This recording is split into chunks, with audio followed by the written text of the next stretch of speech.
We made it. Just barely. You just missed the thunder. Look up there.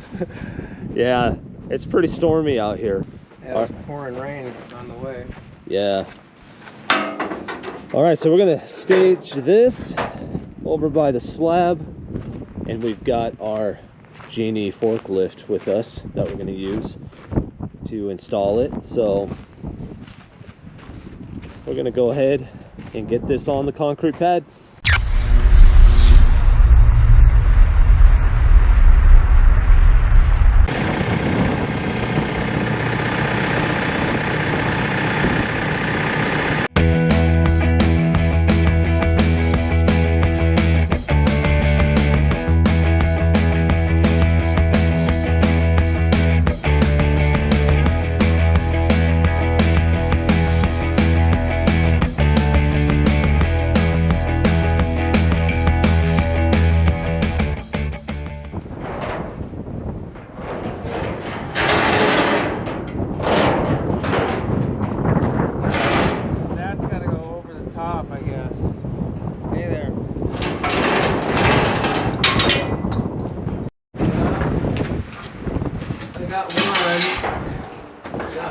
One of them out. Awesome. There's one. There's another one. It's a long one. It's turned the corner. It's hard to get out. Oh, okay. Maybe we can get it from the edge. Oh, there I got it.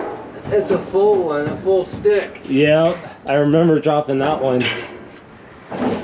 All right.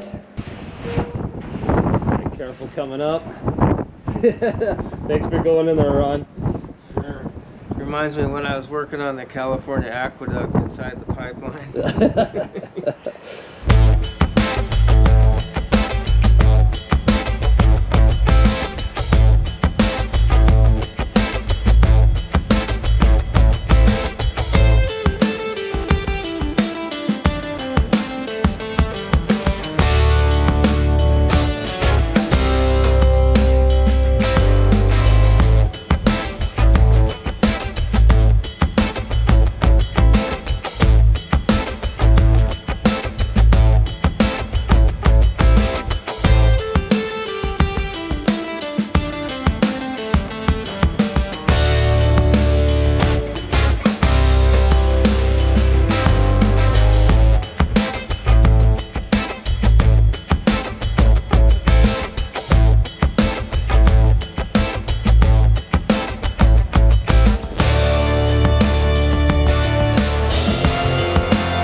Well, right now it's raining on us, and as we were booming down, putting the tank on the concrete foundation, the forks on the forklift pushed down too hard and bent this leg.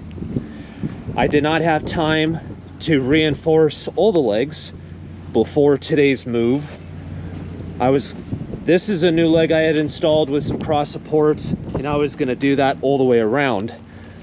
But here it is on the day of the move. We got so close. So now we gotta fix this while it's rigged. I can't do it today, it's raining. I don't wanna weld in the rain.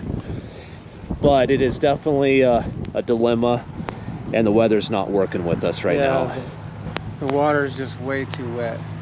This rain is way too wet. We were hoping for a dry rain today. All right. So we're gonna go grab some food, and Oh man, you scratched the concrete. we got a scratch in there. Got your name on it.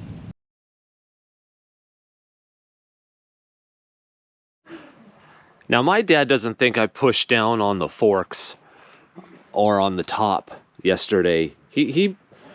My dad was under the impression that as we were lowering the tank was at an angle, and as it came down, all the weight was on that leg, and it was just a perfect recipe for the failure point to be right there.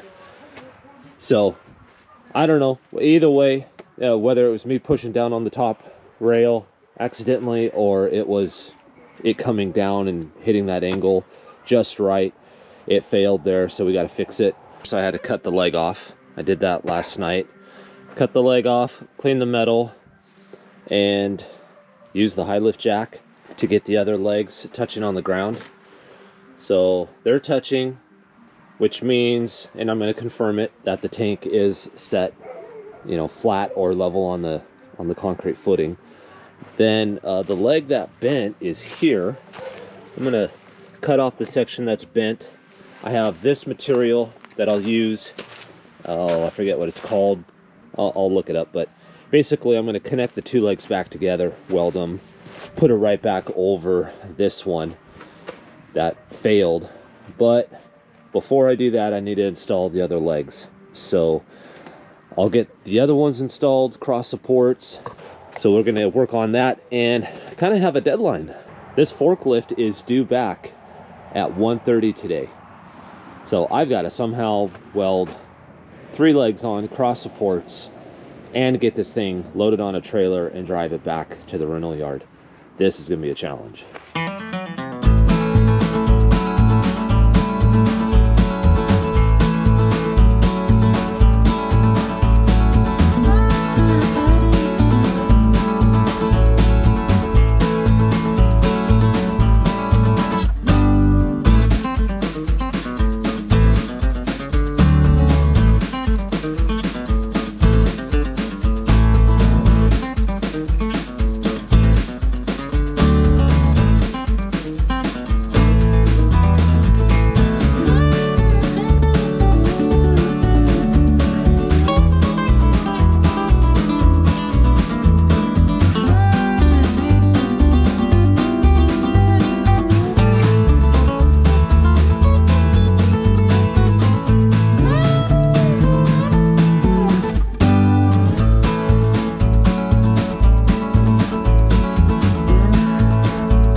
We got Mr. Hollywood with us. Thank you for coming out and helping. He's helping us with the big clarifying tank. We needed reinforcements, and of course we have Conman. So we're gonna reinforce the leg that bent. We have cross supports we're putting on now, plus new legs to the tank, and we're gonna get this on the concrete foundation and bolt it down.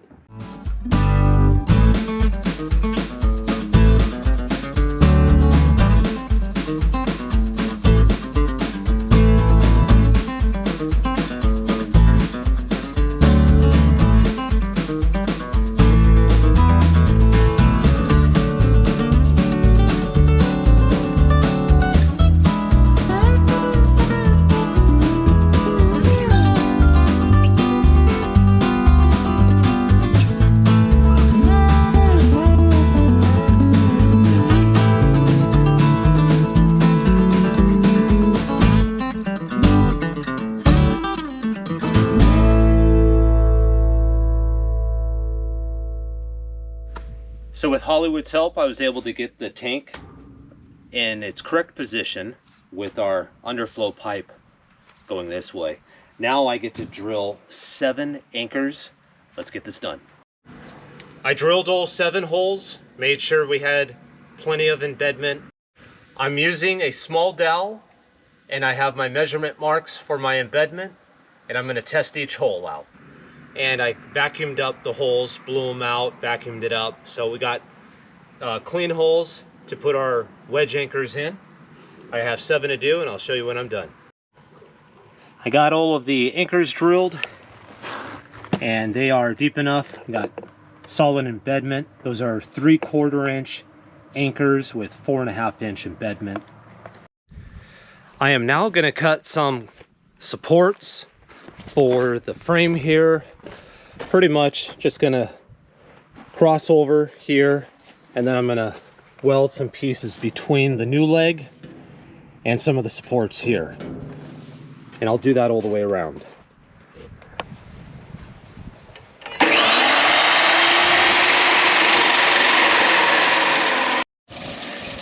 I've added some cross supports here, there.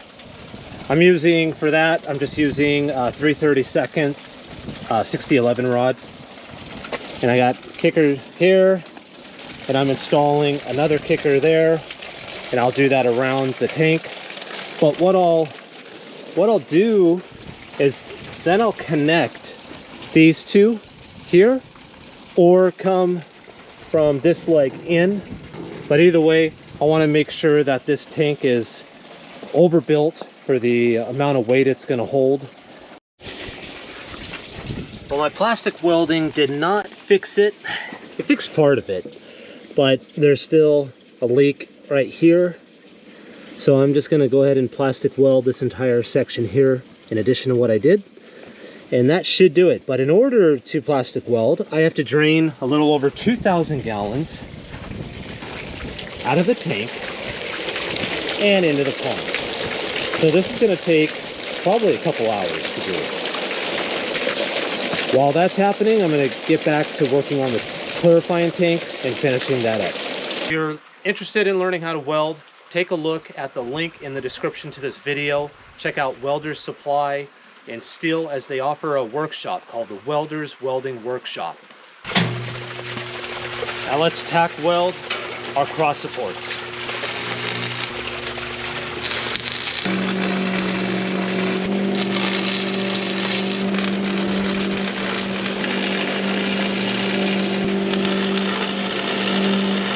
Now we'll remove all our clamps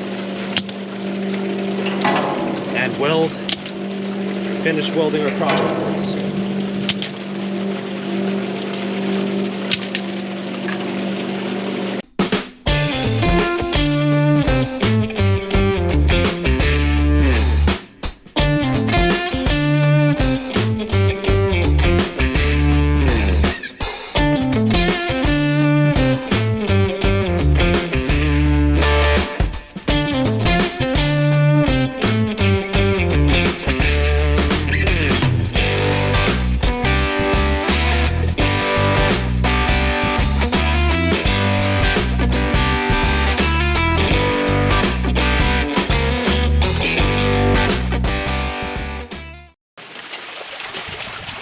All done with those welds, on to the next.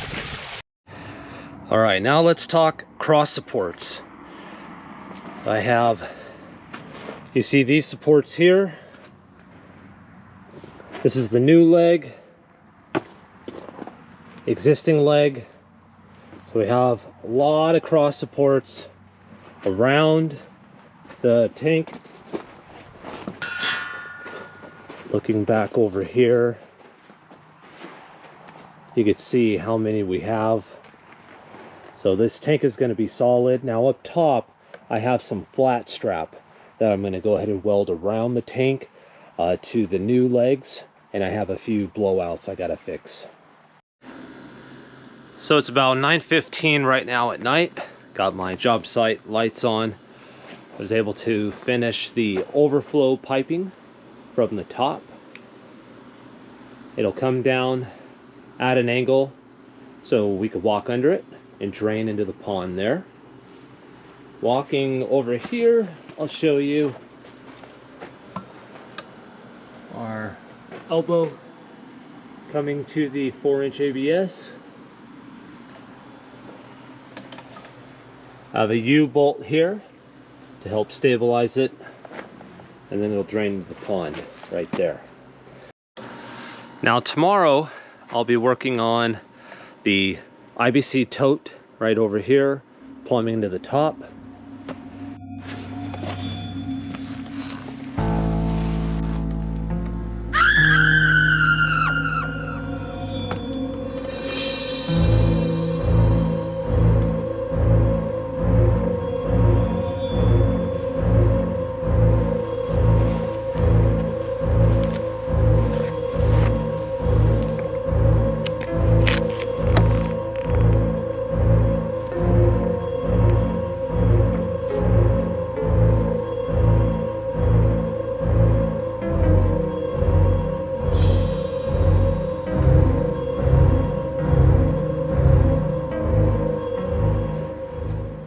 We're going to install this NEFCO in our circuit. Now right now, this centrifuge is not in series. It's not included in the circuit to take the flow from the shaker table and run it through it. We had it set up for just sampling, and we were sampling some of our sands coming off of the sand screw, plus from the tank, and the shaker table is losing gold.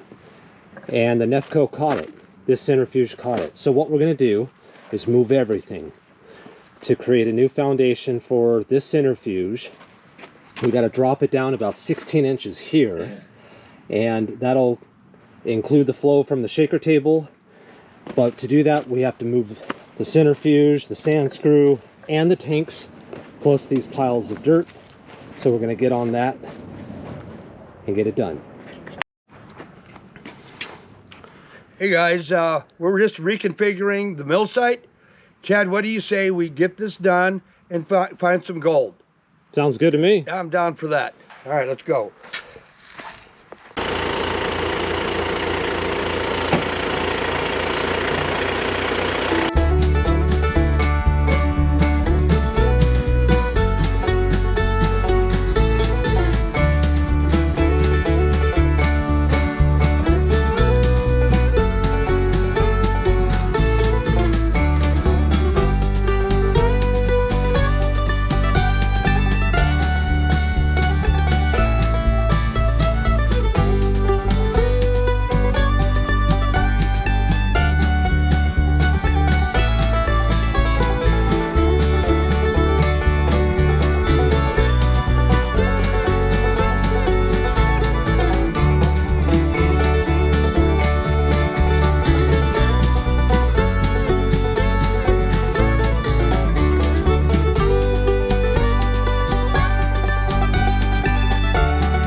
Another good foot or two to be able to drive forward.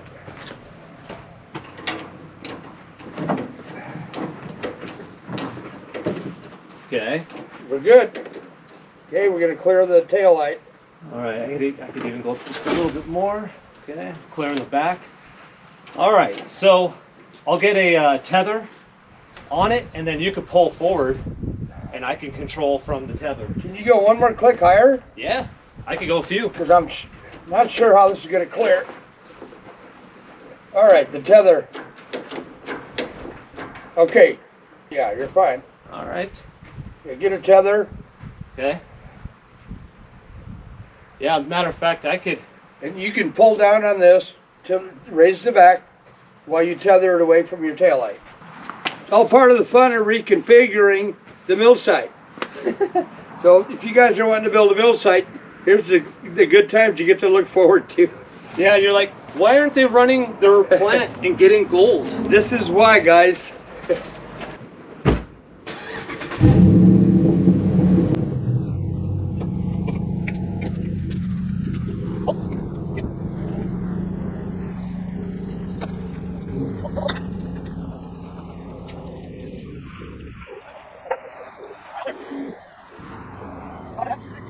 Now you're probably asking, hey, why aren't you using that backhoe? Well, the backhoe is leaking hydraulic fluid, and we both feel that we're pushing it hard enough, just moving the several yards that were right here. And it's kind of overheating. We're gonna revert back to our trusty trailer crane here for all of our heavy lifting needs. Right. This is what we got to do.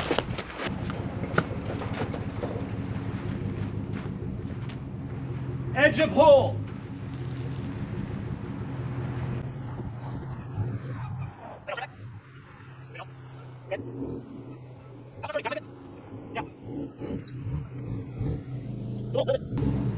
Okay, hold. Good. Go ahead and shut her off.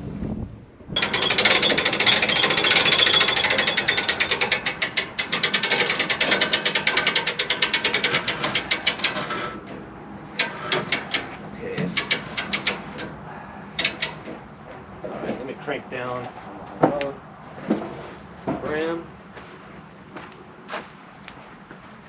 It's gonna want to come towards me, so I gotta watch legs.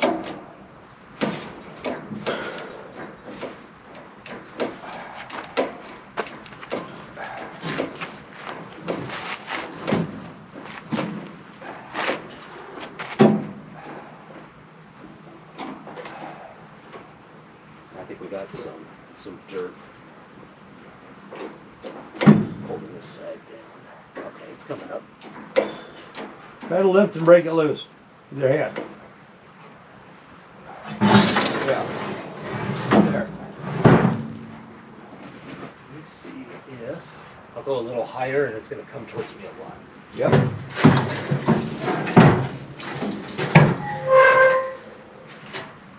Cool. You only need another foot before I can drive. Okay.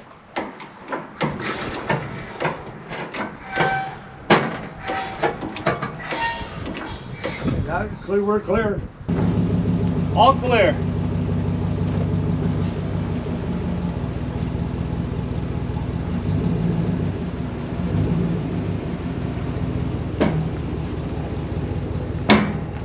We got a lot done here. We moved the centrifuge out of the way, the sand screw, and both metal tanks. We're just going to start from scratch, starting with adding the centrifuge into our circuit with that 4-inch ABS pipe right there. So that'll be on the next trip. On this trip, I was able to get a lot done with our tank, and I mean a lot. Take a look at this. Got our IBC tote. This is where we're going to have water stage with a particular flocculant, and I'll talk about that a little bit more in another video. And what you're looking at here is a housing box for a diaphragm pump. I have an inlet and outlet there, and that 1/2-inch line is going up to the top of the tank. Okay, now we have this 4-inch ABS pipe. That is the overflow. So that's clean water overflowing the tank, going down into the pond. This pipe here, this 2-inch pipe, is actually plumbed in with the pump that's in the pond. So if we have dirty water that comes out of one of these two tanks that we want to process through the clarifying tank, we'll pump it up. There's piping underground here, goes up, and then into the tank. Now what you're looking at here is our 2-inch line, or actually, excuse me, what you're looking at here is 1.5-inch PVC. This 1.5-inch PVC is going to be our slurry feed, and I have yet to run that plumbing. That's going to be on the next trip out. because we need the rest of the equipment set up, the centrifuge, the sand screw, the tank, in order for me to know where to run the plumbing and put the pump. So I'll finish that on the next trip. Other than that, I had to put in some cross support here and a U-bolt to stabilize that, along with cross support on the other side. We are so much closer now to running here at the mill site, so we're excited. I know you're excited. You're probably tired of seeing this tank project. Matter of fact, I am too. Up here, I added on flat strap going around the tank because I have no, there's no leg here. So I just wanted to reinforce the tank at that mid height. Now let me show you up top.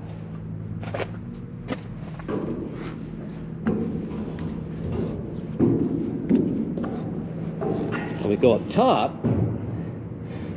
here's what's going on. We have 3 PVC lines coming in.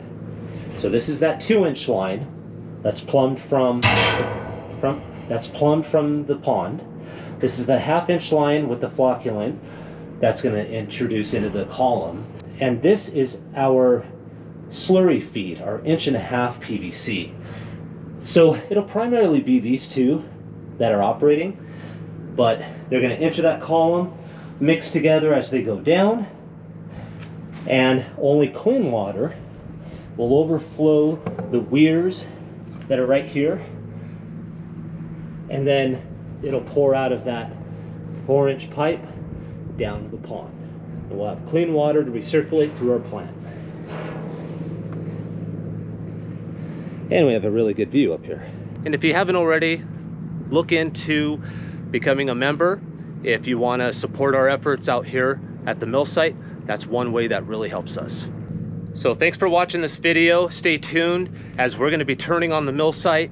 We're going to be testing this out and getting some gold. And then we're back to smelting and processing ore that we have stockpiled, plus mines to go out and pull ore from. If you are interested in learning to expand your welding skills and fabricating skills, take a look at the link below in the description of this video, because Weldors Welding Workshop, provided by Welders Supply and Steel in Banning, California, offers classes that might just help you. And Paul, I want to thank you for sponsoring Team MineOperator, because with your help, we're able to get this project nearly done. And on the next video, we're going to wrap this up and start getting some gold.